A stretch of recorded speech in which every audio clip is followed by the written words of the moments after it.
दोस्तों, कहा जाता है कि अगर परमाणु युद्ध हुआ तो पृथ्वी पर हम मानवों का इतिहास हमेशा के लिए बदल जाएगा, या हो सकता है कि इस पृथ्वी से मानव इतिहास ही समाप्त हो जाए।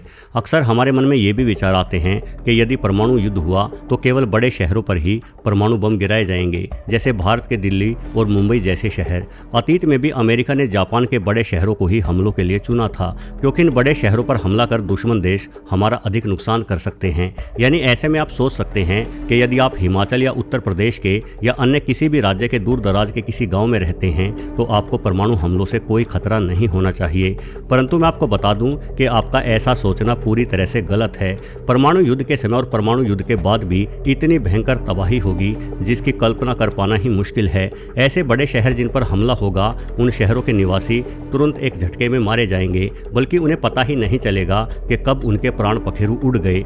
परंतु दूर दराज में रहने वाले लोग भूख और ठंड से तड़प तड़प कर बेहद ही बुरी मौत मरेंगे। इस तबाही से कोई नहीं बचने वाला। कोई बच गया तो शायद उसे अपने बचने पर भी अफसोस होगा। वास्तव में असल तबाही तो परमाणु हमलों के बाद ही शुरू होती है। वो तबाही कैसी और किस प्रकार से होती है, आज के वीडियो से जुड़कर आप निश्चित रूप से जान जाओगे। बस चैनल से जुड़े रहने के लिए जल्द से जल्द सब्सक्राइब बटन दबा डालें।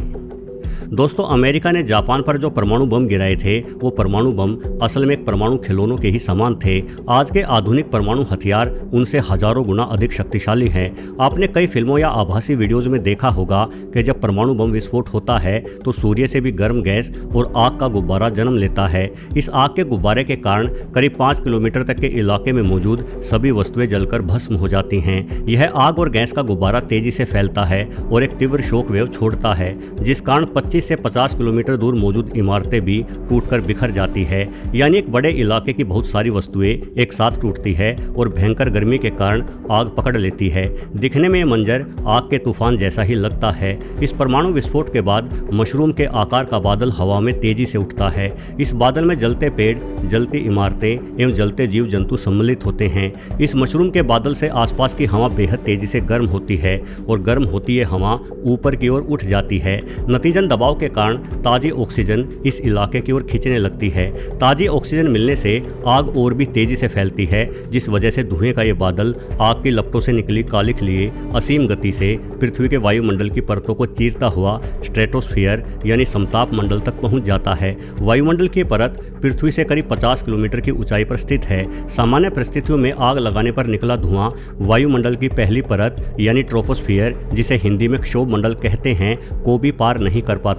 ट्रोपोस्फीयर धरती से करीब 15 किलोमीटर की ऊंचाई पर स्थित है। सभी वर्षा के बादल इसी मंडल के भीतर मौजूद है, जिस कारण सामान्य परिस्थितियों में लगी आग से निकली कालिख, धूल और कार्बन के कण बारिश की बूंदों के साथ मिल जाते हैं और दोबारा से जमीन पर आकर धरती से सटते हुए समाप्त हो जाते हैं। परंतु जैसा कि मैंने बताया कि परमाणु विस्फोट से बना भयंकर मशरूमी बादल आग से बनी कालिख, धूल और कार्बन पर इतना अधिक दबाव डालेगा कि ये सब ट्रोपोस्फीयर की परत को चीरते हुए स्ट्रेटोस्फीयर तक पहुंच जाएंगे और इतनी ऊंचाई पर वर्षा के बादल नहीं होते। यानी अब इस कालिख और राख की सफाई नहीं हो पाएगी और ये राख लंबे समय तक आसमान की ऊंचाइयों पर तैरती रहेगी। दोस्तों, अगर परमाणु हमला छोटा और सिर्फ 1 या 2 शहरों पर ही होता है तो कोई बड़ी समस्या उत्पन्न नहीं होगी, परंतु तीसरे विश्व युद्ध की स्थिति में यह हमला बेहद बड़ा और कई शहरों पर एक साथ ही हो सकता है। आज भारत और पाकिस्तान जैसे देशों के पास 150 से अधिक परमाणु हथियार हैं। इन दोनों देशों के हथियार ही बड़ी समस्या उत्पन्न करने के लिए काफी हैं। वहीं अमेरिका और रूस के पास तो परमाणु हथियारों की संख्या 5000 से भी अधिक है। यदि इनमें से 100 बम भी गिराए जाते हैं तो करोड़ों टन राख एवं कालिख वायुमंडल की स्ट्रेटोस्फीयर पर तक पहुंच जाएंगे। ये कण हमारी पृथ्वी के चारों ओर फैलकर एक कंबल की तरह कार्य करेंगे। यदि आप आसमान में देखोगे तो आपको नीले आकाश के स्थान पर काला अंधियारा नजर आएगा। सूर्य का प्रकाश पृथ्वी तक बेहद कम पहुंचेगा और जब भी पृथ्वी तक सूर्य का प्रकाश नहीं पहुंच पाता तो पृथ्वी पर ठंड पड़ना शुरू हो जाती है। पृथ्वी का तापमान घटेगा और आने वाले कुछ सप्ताह या महीनों में ही पृथ्वी पर शीत युग शुरू हो चुका होगा। हालांकि इंसानों ने अतीत में भी हिमयुग झेले हैं, लेकिन अतीत में आए हिमयुगों की शुरुआत धीरे धीरे हुई थी, जिस वजह से इंसानों के शरीर को ठंड के हिसाब से ढलने का समय मिल गया। परंतु कुछ सप्ताह में आया हिमयुग पृथ्वी पर निवास करने वाले सभी जीव जंतुओं, इंसानों और वनस्पति को इतना मौका नहीं देगा कि वो हिमयुग के अनुसार अपने आप को ढाल सकें। पृथ्वी पर चलने वाला ऋतु चक्र पूरी तरह से बिगड़ जाएगा। सर्दियां बहुत लंबी होने लगेगी और गर्मियां बेहद ही छोटी। गर्मियों का तापमान भी काफ़ी कम होगा, जिस कारण महासागरों का पानी भी कम वाष्पित हो पाएगा और मैदानी इलाकों में बारिश एवं पहाड़ी इलाकों में बर्फबारी होना बंद हो जाएगी। नदियां एवं झरने सूख चुके होंगे। पानी की कमी और सूर्य की रोशनी न मिलने से प्रकाश संश्लेषण प्रक्रिया रुक जाने के कारण हमारी सभी फसलें एवं पेड़ पौधे नष्ट हो जाएंगे और इंसानों के साथ साथ पृथ्वी पर मौजूद प्रत्येक जीव भूख से मरने लगेगा।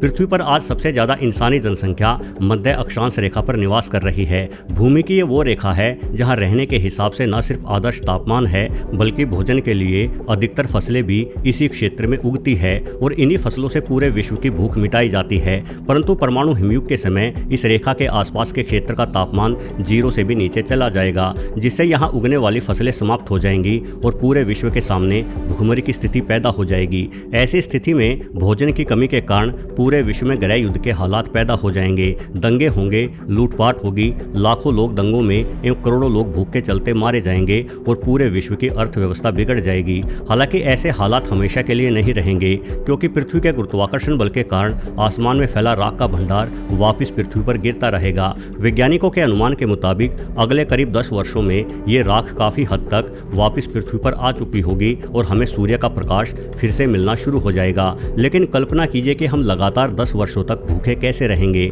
हम इतने वर्षों तक मांस भी खाकर जीवित नहीं रह सकते, क्योंकि मांस को भी एक निश्चित समय तक ही सुरक्षित रखा जा सकता है। 10 सालों के इस लंबे अंतराल में शायद पृथ्वी से इंसानों का जीवन ही समाप्त हो चुका होगा, या कुछ बेहद अमीर लोग ही अपने पैसों के दम पर संसाधनों को कब्जा कर किसी तरह से खुद को जीवित रखने में कामयाब हो पाएंगे।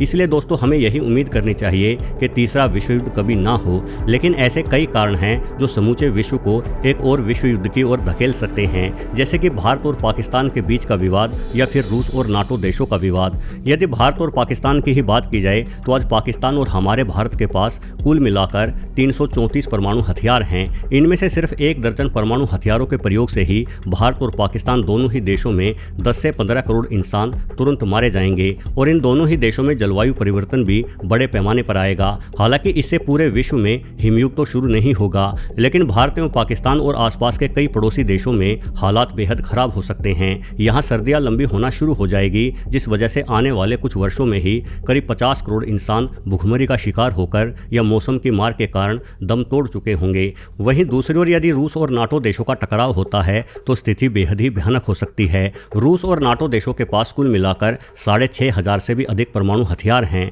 यदि इनमें से 10% या मात्र 5% परमाणु हथियारों का भी इस्तेमाल होता है तो करीब 1.5 अरब लोग तुरंत ही मारे जाएंगे। इतनी अधिक मात्रा में इस्तेमाल किए गए परमाणु हथियार समूची पृथ्वी पर हिमयुग की शुरुआत करने के लिए काफ़ी है और ये हथियार उस समस्त तबाही को हमारे बीच में लाकर खड़ी कर देंगे, जिसका जिक्र वीडियो में पहले ही किया जा चुका है। इस तबाही से इंसानों का बच पाना काफ़ी मुश्किल रहेगा और यदि इस तरह के परमाणु युद्ध में अमेरिका एवं चीन या कोरिया जैसे देश भी शामिल हो जाएं तो परिस्थिति विश्व युद्ध वाली हो जाएगी। ऐसी स्थिति में पूरे विश्व में मौजूद कुल परमाणु हथियारों की संख्या करीब 12,000 के आसपास होगी और हजारों की संख्या में इन हथियारों का इस्तेमाल भी हो सकता है, जिस कारण पृथ्वी पर हालात ऐसे हो जाएंगे मानो कोई बड़ी और विशाल उल्का पृथ्वी से आ टकराई हो। जलवायु परिवर्तन फसलों को तबाह कर देंगे और मानवता के विकास की उल्टी चाल शुरू हो जाएगी। यदि इस तबाही से कुछ इंसान बच भी गए तो हमें दोबारा से वर्तमान जितनी तरक्की करने में हजारों वर्षों का समय लग जाएगा। ये भी बड़ी कमाल की बात है कि मानव तरक्की ने ही